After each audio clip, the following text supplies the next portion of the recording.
తిరుచానూరు శ్రీ పద్మావతి అమ్మవారి కార్తీక బ్రహ్మోత్సవాల్లో సిరుల తల్లికి గురువారం స్నపన తిరుమంజనం నిర్వహించారు. ఆలయంలోని శ్రీకృష్ణ స్వామి ముఖ మండపం ఎదుట ఏర్పాటు చేసిన ప్రత్యేక మండపంకు అమ్మవారి ఉత్సవమూర్తిని తీసుకొచ్చి అభిషేక పీఠంపై కొలువు తీర్చారు.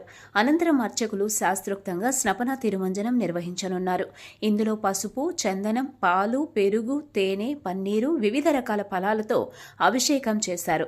ఋత్వికుల వేద మంత్రోచ్చరణ, మంగళ వాయిద్యాల నడుమ కన్నుల పండువగా జరిగింది. అనంతరం అమ్మవారికి విశేషంగా అలంకారం చేశారు. సాయంత్రం అమ్మవారికి ఊంజల్ సేవ వైభవంగా నిర్వహించారు.